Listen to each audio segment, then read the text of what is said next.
everybody. Welcome to In This Corner, the podcast 140. Boxing's biggest names, boxing's biggest stories, boxing's biggest fights, greatest memories and moments, sports and entertainment at its best, with its best. That includes me and him. He is Lee Groves, the writer and author and CompuBox counter, and what else does he do? A plethora of pugilistic stuff. How you doing, Lee? Doing well, Smitty. How about yourself? I'm doing a little better. I'm glad that we have gotten last week. Yeah. It's buffered away what took place on Netflix, and we're going to get to that. We'll talk about what Lee coined big top boxing, and boy, oh boy, did it turn out to be just that.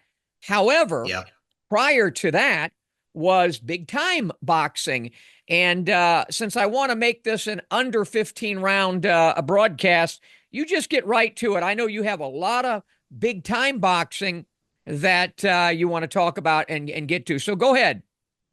Yeah, on Netflix YouTube channel, bright prospect Bruce Carrington scored a shutout 8-round unanimous decision over Australia's Dana Coolwell. After that, undefeated world-rated lightweight Lucas Body won a majority decision against the previously undefeated Armando Casamonica. And this was a world title fight that I didn't mention last week, but Shadesha Green won the vacant WBO super middleweight title by a split decision over Canadian Melinda Watpool. Some people thought that Watpool did enough to win. She landed a little bit more punches, but Shadesha got the nod. I thought it was pretty interesting that Netflix began their part of the card with the only fight that featured a real boxer versus a social media guy that were nearly the same age. And in that fight, the real boxer, 24-fight veteran Niraj Goyat, who's 33 years old, comprehensively outboxed the social media guy, Wenderson Nunes, who is 29 years old, over 6 rounds. It wasn't really much of a contest. After that, we had a couple of world title fights. And in the first, Mario Barrios barely retained his WBC welterweight title with a draw against underdog challenger Abel Ramos. Both men hit the canvas, Ramos in the second, Barrios in the sixth. And all 3 judges came up with 3 different scorecards. One had Barrios up 116-110. One had Ramos ahead 114-112. And of course, the guy who decided the result had it 113-113. Now, Smitty, you were telling me that you weren't exactly impressed with Mario Barrios. He had come into this fight off a pretty good run of fights, but here he stumbled, especially in the second half. Well, he's stumbled in the past. He's been stopped a couple of times. Did Tank stop him back in the day? Yeah, in the at a 11th lighter round, weight. yeah. He's good. It's nothing. He's not special. By this, he's special. He's got a world title belt, but that's because there's a lull in the welterweight at $147 right now. He's a good fighter. Nothing special. He has so many defensive liabilities. So he'll remain there for a while, but not for long. Yeah, and they were talking about a possible rematch. He does have a mandatory challenger in Suleiman Sissoko. He's got to take care of that first, but we'll see what happens down the road. And moving on to the other title fight, although the rematch between Katie Taylor and Amanda Serrano was officially the co-feature of this event, it was the main event for many of us, and boy, did it live up to its expectations. Just like 2 years ago, it was a firefight. Just like 2 years ago, Taylor won on points. And just like 2 years ago, I disagreed with the decision. All 3 judges had the fight 95-94 for Taylor. I had it 97-92 for Serrano. Now, you and I judge fights on the 4 criteria. And in my eyes, Serrano landed more clean, hard punches. She was the effective aggressor, and she demonstrated ring generalship in that she forced Taylor to fight at a high octane pace, and she was the one Taylor was the one backing up. Now, Taylor was the better defender. Katie Taylor was much more accurate, but she looked like she was under duress for most of the fight. I can make a case that Taylor could have and probably should have lost 4 of her 5 last fights. The 2 with Amanda Serrano and the 2 against Chantel Cameron. Cameron did get a decision against her in their first fight. And if you throw in the first fight against Delphine Persoon, you can make an argument that Katie Taylor should have 5 losses on her record. Yeah, But for I some thought reason, Pursoon, beat her in that first fight. So I'll stop you there. And yeah, I picked Serrano to win both fights. The first fight, yeah, with my eyes, my educated eyes of the 4 criteria and ring generalship, I thought Katie eked that fight out, even though I mhm. picked Serrano. This one, I thought Serrano maybe even a little bit more than eked it out. It was very tough because of the buffering. Because Yeah, to score it, I don't know how you score buffering. Maybe there's a 5th criteria on Netflix, buffering. right. Who won the buffering performance? But Nobody uh, won that. right, we lost. The fans lost. Yeah. But I thought that Serrano should have gotten the decision. Um, I don't want to see it again. And I've seen enough of it. They're too great. They're getting older. That terrible cut that Serrano suffered Yeah. because of the headbutts. And by the way, there was some tarnish after the fight with the post-fight interview. The guy that did the Jordan interview, Maldonado, whatever his he's name is, second. yeah, whatever his name is, that doesn't know anything about boxing. He gave Maldonado, is that his name, Maldonado? That's who her Yeah, handler is. yeah. I think it's her. He's related to her, I think. Anyway, Her he, yeah, brother-in-law. right. Yeah, he went way too long with that, and he had his pontificating about Katie and her dirty fighting, and that tarnished it a little bit. For those of you who watched that, there was a poor uh, decision by the person conducting interviews to let it go, and I thought that again they're going to be right here someday. Both of them are going to be Absolutely. first ballot Hall of Famers.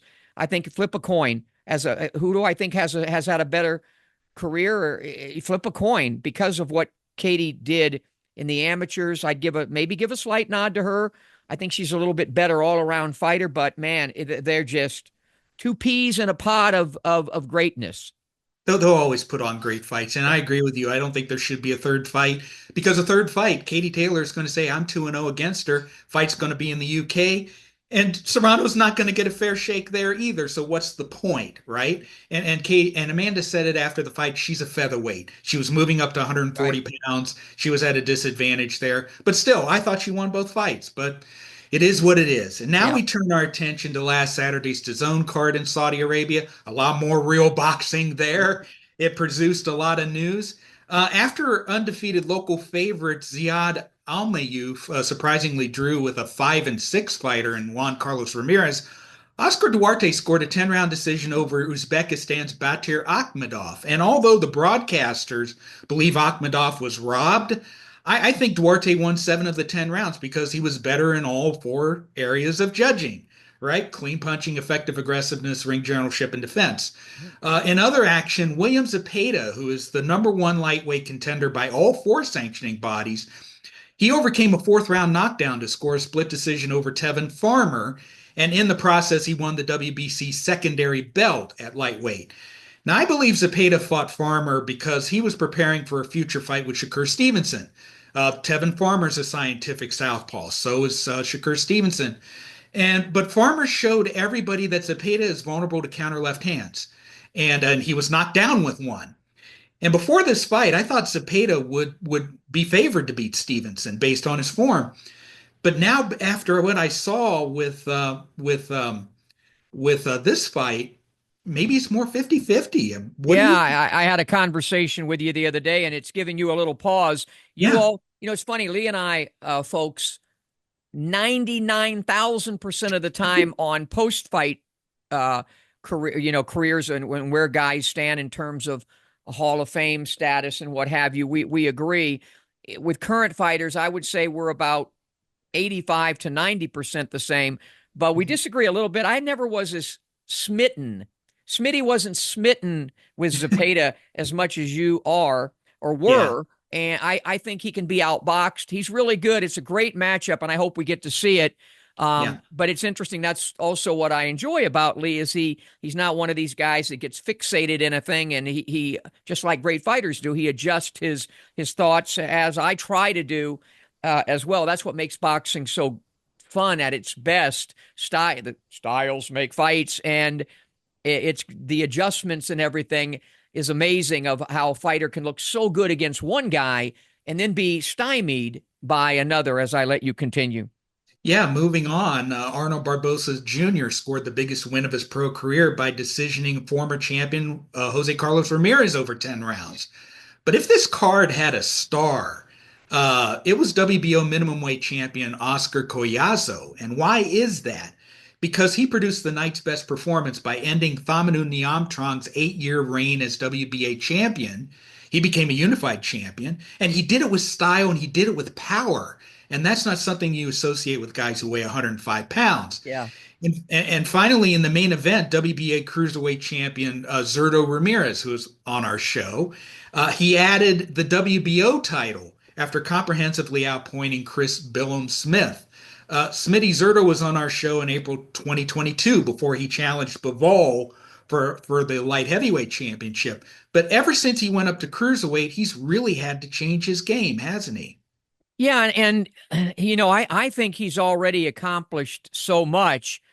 You can, I guess, talking about Hall of Fame, Right. he's pretty close to, if not already having himself a Hall of Fame type resume.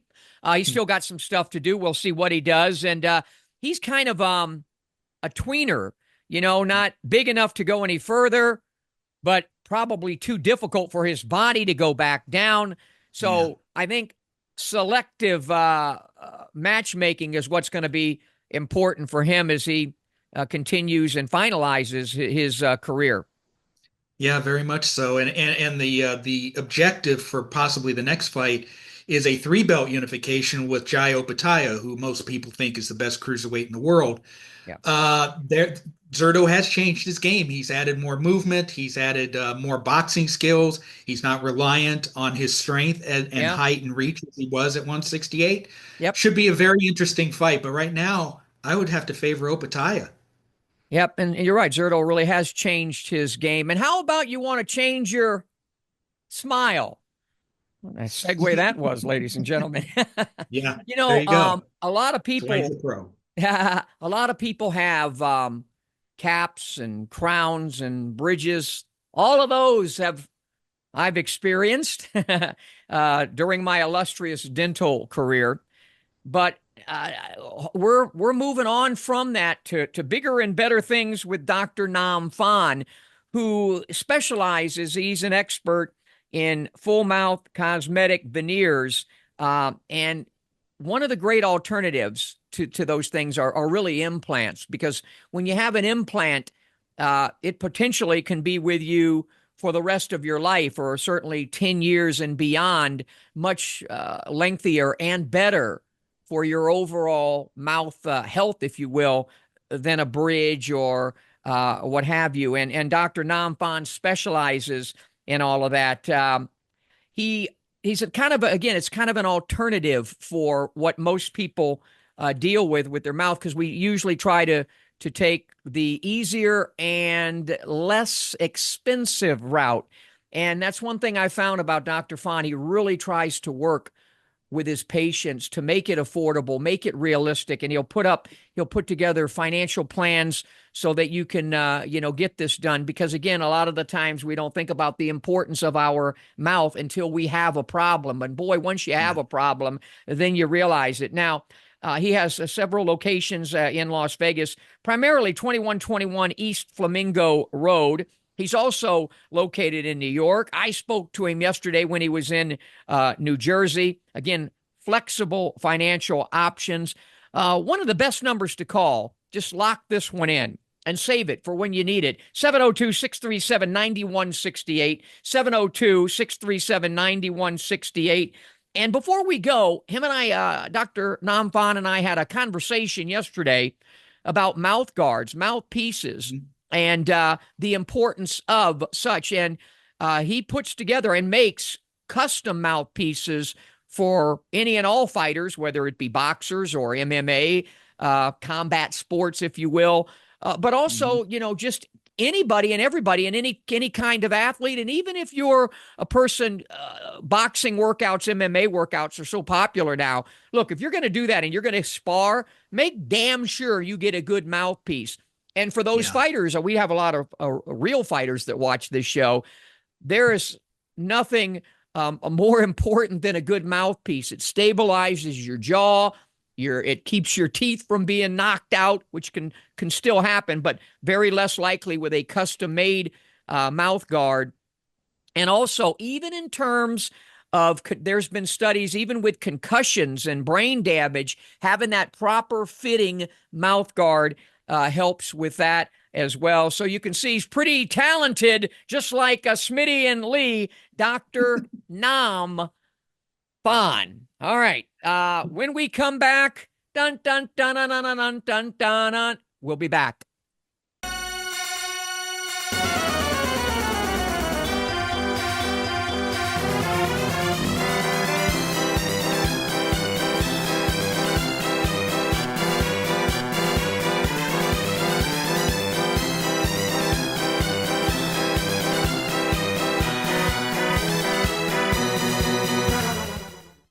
And what you just saw there is, if they do the damn thing ever again or anything like it again, forget about Jerry World. Do it underneath that big top that we just saw there.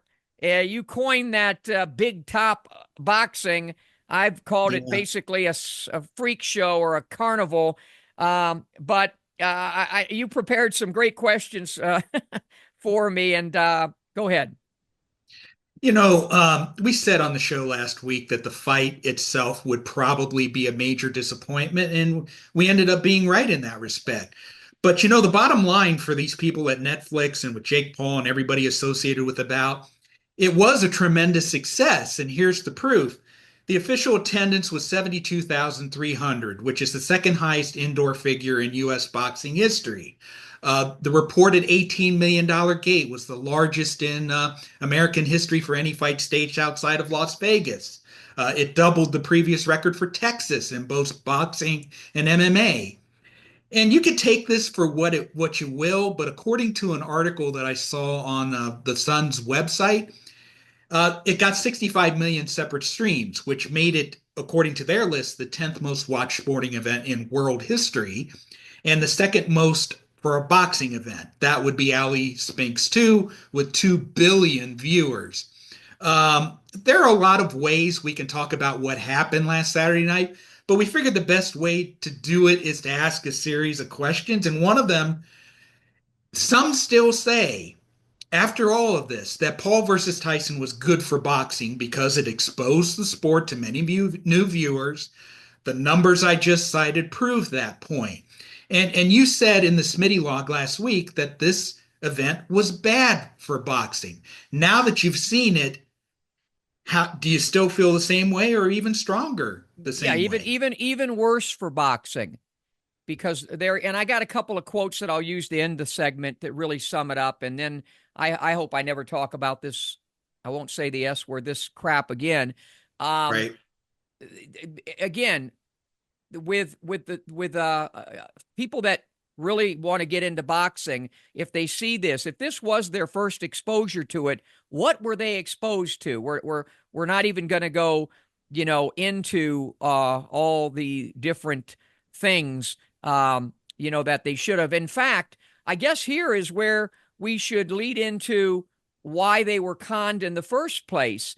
And that is right now, of course, you're seeing what everybody was exposed to, this vicious Mike Tyson, 9 seconds sped up to make him look like the Godzilla that he once was. But what people forget is what you're seeing now. And that was, Mike Tyson still at age 23 getting knocked out by Buster Douglas in Tokyo. And then you had the 2 fights with Evander Holyfield. The second one, the disgraceful ear bite.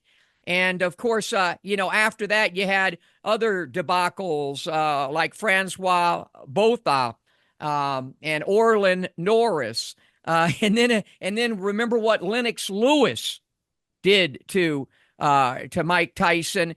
And then you had Danny Williams, Kevin McBride, with Mike basically laying on the ring ropes, in essence, kind of just quitting, calling it a day.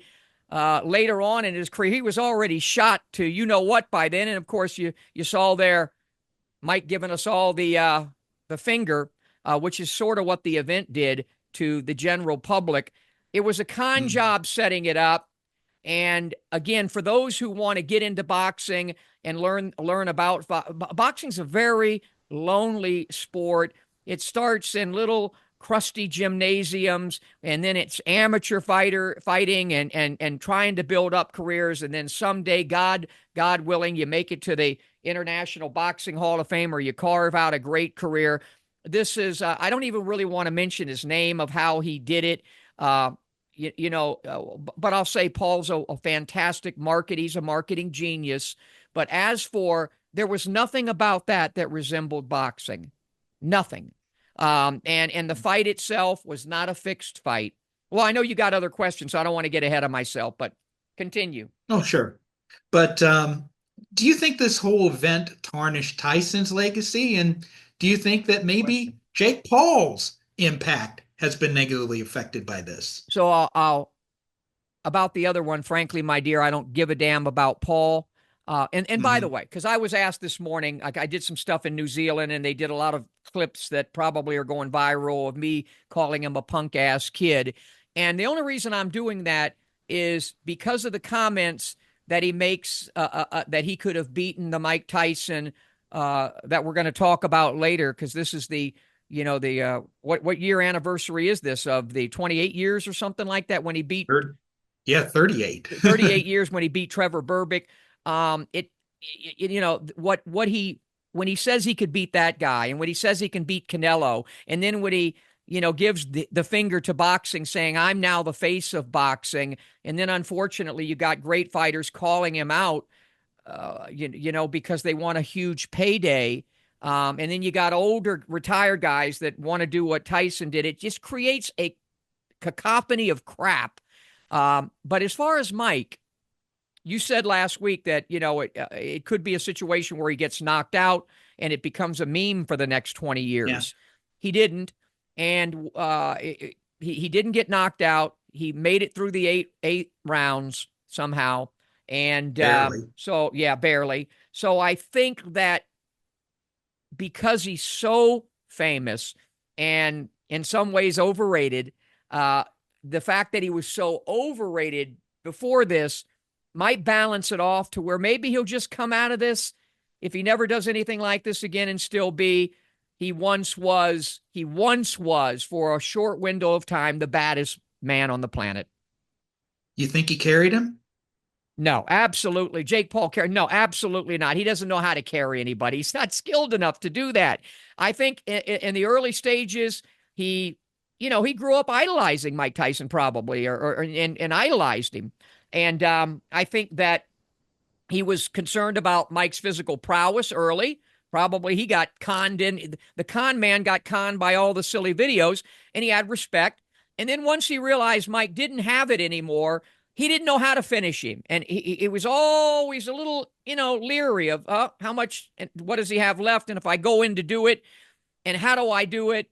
And because he didn't know how to do it, I just think he decided to stay on the outside and stick and move. And it was just pathetic, because you had situations where Mike was in the center of the ring, bobbing and weaving, and Jake was 20 feet away from him.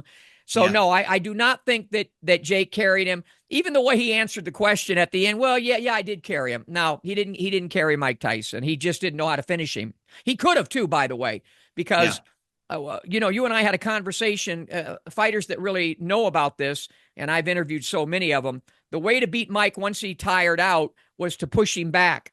And he could have done that. After about the third or fourth round, Jake could have just walked across the rings with his hands held high, pushed Mike out, landed a series of combinations, and I think it would have been waved off, or he would have caught Tyson with a big shot and a few shots, because Mike can still take a punch somewhat, and it would have been over. But no, he didn't carry him. you could almost see this coming even with the ring walk. I saw when Tyson was coming out into the arena. First, he stumbled over something, and then the camera panned down and you saw the wrap around his right knee. And I thought to myself, oh boy, we're not going to see that. How many times over the past several, or let's just say this last 6 or 8 months, did I tell you at times he could barely walk? How many times? Right. Yeah. More than a few, that's for More than you sure. want to hear about or be reminded about. And that's another Yeah, reason why it was so farcical. it really was. And speaking of struggling, many people struggle with Netflix's No, stream I think you said it because right. Next, please. yeah, I struggled by saying that You buffered there because for a moment. it kept buffering and crashing. And, as for me, it buffered a couple of times. It crashed once. Once I got it back up, it resumed at the place where it crashed, so I didn't miss anything. But do you think that all these problems with the stream is going to make Netflix think twice about putting on another boxing event like this? Well, forget about boxing with them. By the way, I don't know what was worse, the buffering of Netflix or Mike's body buffering during the entire whatever 16 minutes or whatever it was. I Yeah, think what they need to be more concerned about is, they're signed with the NFL, and I yeah, think on Christmas Day they have a game or two. And right. is Pittsburgh and Kansas City that Might day? be. I think It could so. be. It could be. Now, whether the NFL will just have those teams that are playing their legions of fans, and it won't be the global interest that Tyson and Paul had, maybe they won't have the issue. Maybe So, they won't. which does speak to how popular the event was. I think it was like a curiosity thing with people. Yeah. Like what Evil Knievel used to do. Is he going to make it, Yeah. or more people watch it? Is he going to die in Right. one of his jumps or what have you? So I think it's a concern, but I'm sure they can improve that. And actually, I'll give them a little bit of a pass. With it was their first time, and things go wrong. And hell, I was part of the first ever internet broadcast, and they say 250,000 people watched it. I have no idea. But it was, and we had, oh my God, it was a nightmarish situation of things. But at least our broadcast was better because we had myself. I think Bob Alexander did it with me. We won't. I know so many of the broadcasters on of it, so I'm not going to be too critical. I already knocked one, but he's not a boxing guy, so is what he is. But man, it was bad. It was bad. But as far as the technical glitches, I think that I'm going to give them a pass for that, because everybody can say, oh, that can't happen. It happens in everything. How many rockets have blown up? Right. Unfortunately, with people in them. Yeah. So those are NASA Tragic. things. So if it can happen to NASA, it can happen to Netflix. Yes, certainly so. And as far as what's next for Jake Paul, it seems that there are a lot of options there. He could go one of two ways. He could continue with what he's doing and face a YouTuber like KSI. He could face a much smaller fighter like Gervonta Davis. He called him out. He could fight Tony Bailey, retired fighters like Carl Froch or Conor McGregor, or Tony Bellew. Or he could face active fighters. He could face Canelo. He could, Artur Beterbiev called him out. Cruiserweight King Kevin Lorena, Bridgerweight actually has offered him fights because they want the payday. Yeah. But the fight to me that makes the most sense is a rematch with Tommy Fury. Because he's the only one to have beaten Jake Paul. They both are reality stars. They could build up a storyline, revenge or repeat and all that other stuff. What do you say? What do you think? Here's what I I know say. what you're going to say. I say what Leo Tolstoy would say. Wrong does not cease to be wrong just because the majority share in it. And one other thing I would say, I think this was a Turkish proverb.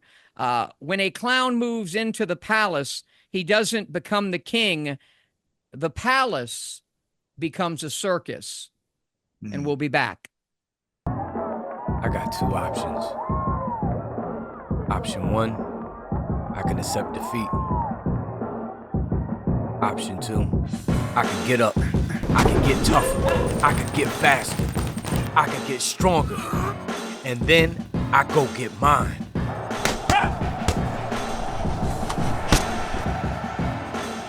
I made my choice.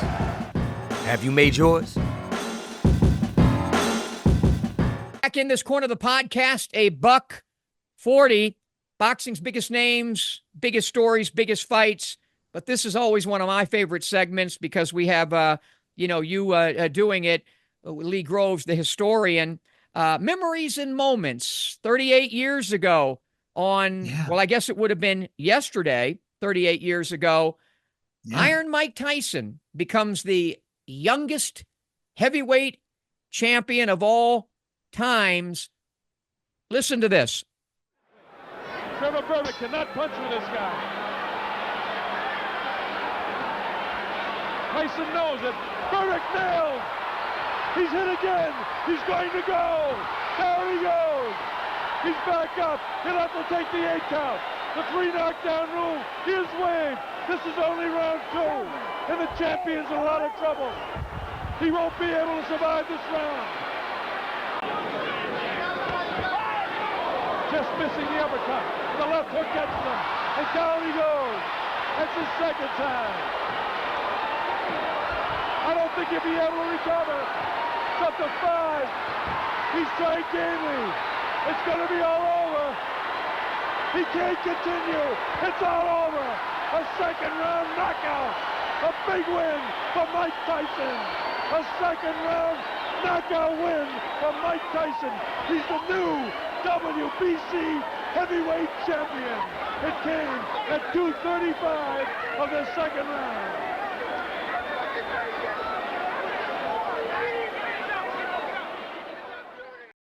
Yeah, the fight was staged at the Hilton Hotel in Las Vegas. I don't know how close that is to where you are right now. And 25 minutes.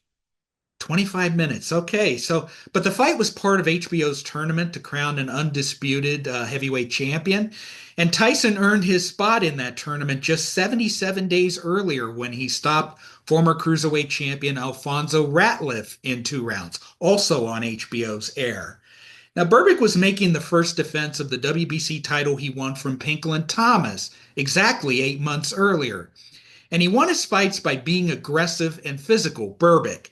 But against this version of Tyson, the one with the incredible hand speed and the impressive upper body movement, Berbick really lacked the tools to give Tyson much of a fight. As you saw in the video, he floored Berbick in the opening seconds of round 2, and then he finished the fight with a hook high on the temple. And that caused him not to score 1 knockdown. It was 1 official knockdown, but he fell to the canvas 3 separate times before Mills Lane rescued him. And at age 20, Tyson became the youngest man ever to win a piece of the heavyweight championship. And as Barry Tompkins famously said on his HBO call, we had a new era in boxing. What do you remember about that night? An era that continues to this day. Unbelievable. So. I was just beginning my radio career in Fort Myers, Florida, on a 1,000-watt station, I think.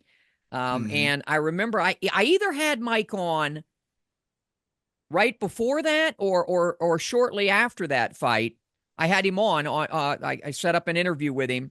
I don't know if it was Murray Goodman that helped set that up with me, the late, great Murray Goodman, who was a PR guy extraordinaire. You remember Murray Goodman? You probably know the name. Oh, very much so, yes. Yeah, and Murray really took a liking and helped me out so much. In fact, he once sat me ringside right next to Henry Cooper when Tyson fought Bruno the first time. Remember that bam shot that Mike demonstrated against me in our famous in-ring segment. But I just knew we had a star. I knew he was, man, was he dangerous, especially early. And I didn't know how long it would last because I already knew in my mind I had done commentary on small heavyweights, and Mike fit into that category of the Joe Frazier or Jack Dempsey and Rocky Marciano. I knew that he wasn't going to have a long reign, in my opinion. And but boy, oh boy, what we saw against Berbick and what we would see in the subsequent 3 years, 4 years after that, we saw one of the most ferocious heavyweight champions of all time, especially early in his fights, early in the fights. He was, and so many guys, Mike had a tremendous advantage because he was up 3 or 4 rounds before the fight even started because his opponents were so intimidated by his prowess. They really were. And, you know, like everybody else, I was enthralled by the young Mike Tyson. He had that menacing look of a prototypical heavyweight champion. And he had that muscular body and he looked like he was chiseled.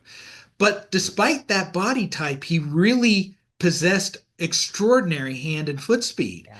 And he did those angles, those pivots, those extra moves to set up his power shots. And he executed the Customato style to perfection. You know, Jose Torres used it, Floyd Patterson used it, but Mike Tyson used it to perfection. But what impressed me most about Mike Tyson was his knowledge of boxing history. Here was this guy, 19, 20 years old, and he could converse deeply into all sorts, going back a century. He could discuss those fighters with intelligence. And in fact, his expertise was such that even before he won the heavyweight title, he and Alex Walu starred in an ABC special that recounted the careers of past champions, just such as Jack Johnson and Jack Dempsey, Joe Louis, Rocky Marciano, Muhammad Ali. He loved Carmen Basilio too. Carmen was one of his favorites. But you know, Tyson made his biggest historical mark in his first tenure. He had 3 of them. And between 1986 and 1990, and you referenced it, he recorded 9 title defenses. And with his KO of Michael Spinks in June 1988, he became the last truly undisputed heavyweight champion of the 20th century. By beating Spinks, he won lineal status. And before that, he won all 3 available belts by beating Tony Tucker.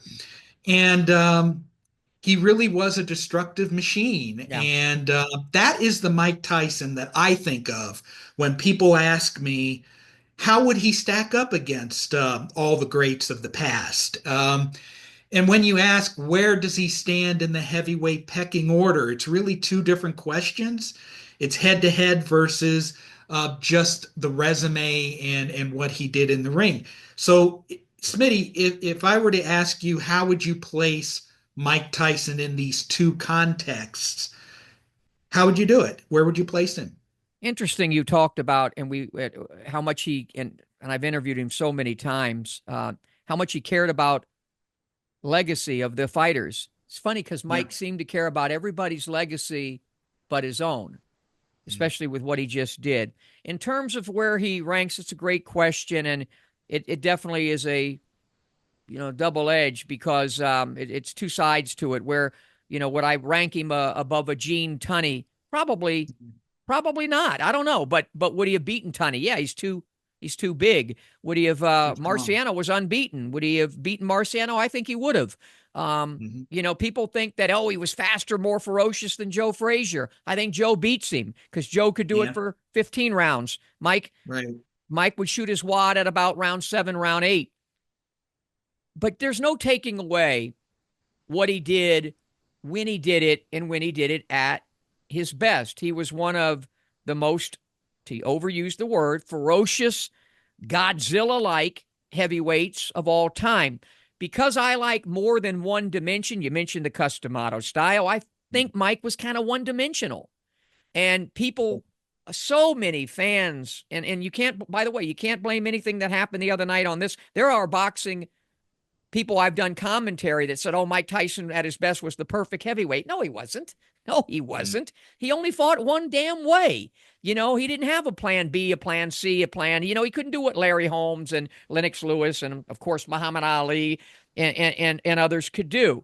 But again, at his best, he was something special. And because of what he did, and more importantly, the way he did it, man, people wanted to watch him fight. They didn't care whether it was going to last 3 rounds or 35 seconds.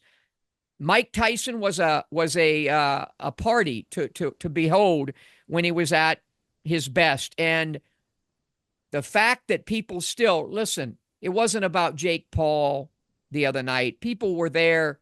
The curiosity was what? Wasn't the blonde kid. It was Mike. It was Iron Mike Tyson. It was Iron Mike Tyson. It was Iron Mike Tyson. I hope he sails off into the sunset. I don't care what he said after the fight. He's etched his mark in pugilistic and heavyweight lore. And I just wish that he would care more about his own legacy like he does about all the other greats, like a guy like right there, Muhammad Ali. Speaking of legacy.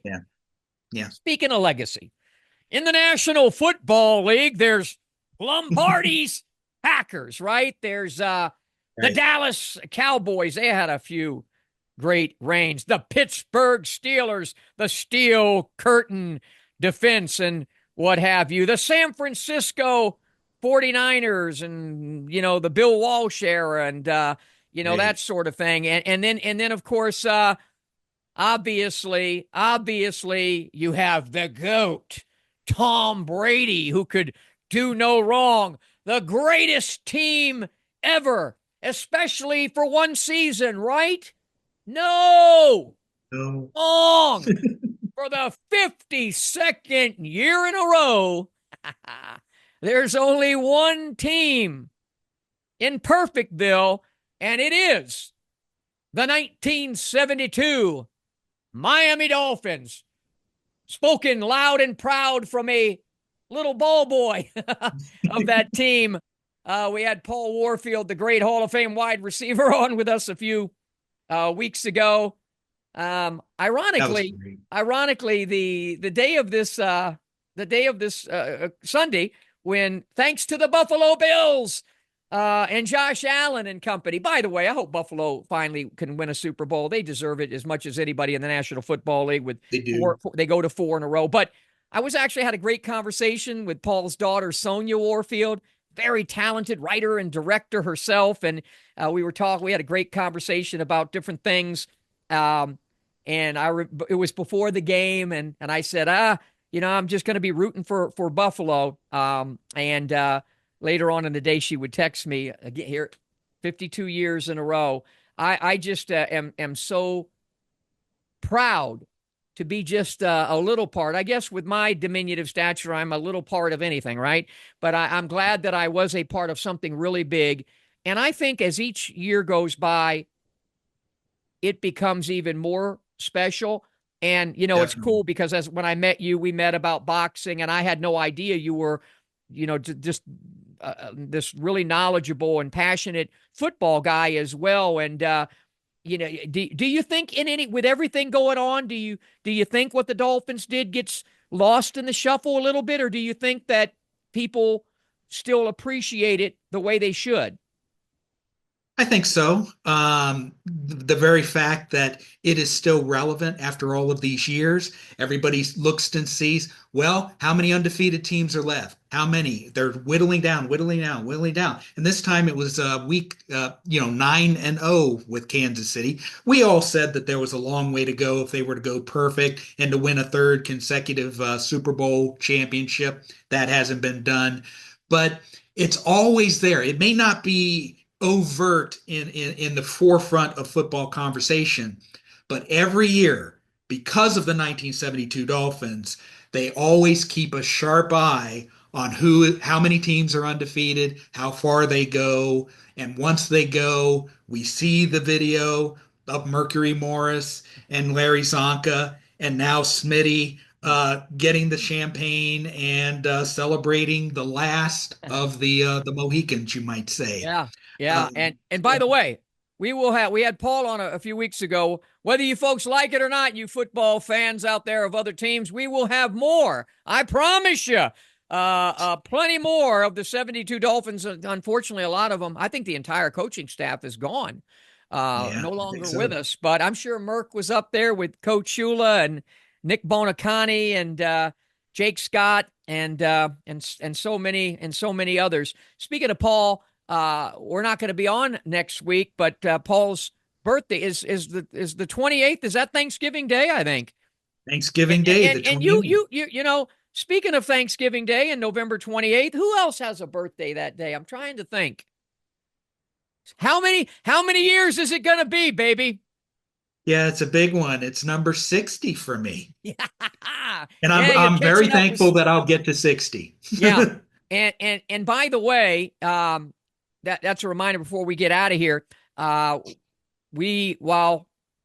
next week, because we're going to take the week off, and we'll all be eating hopefully some turkey. And now I don't know if this isn't a great segue because he's not a turkey. But speaking of turkey, we talked about Turk al-Sheikh, and you mentioned last week on the show that he acquired Ring Magazine, which that's a fantastic. That really makes me tip my hat to him and make me think differently about all, it's one thing to do all these fights and whatever, but to do something, to pick up something historical like that, pretty special, really means he's making a commitment to the sport and not just now, but the history of the sport.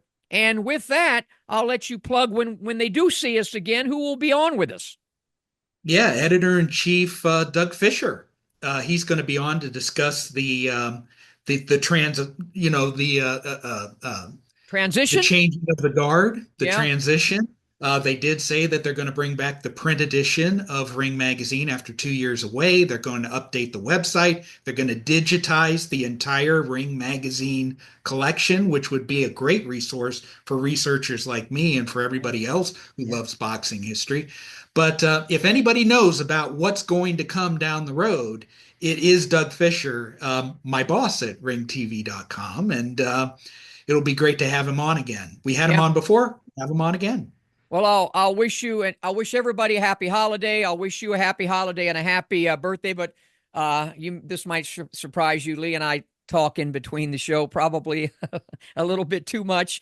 But happy birthday to you. Thank you. And we'll end it with happy holidays, and we'll see you in a few weeks. So long, everybody.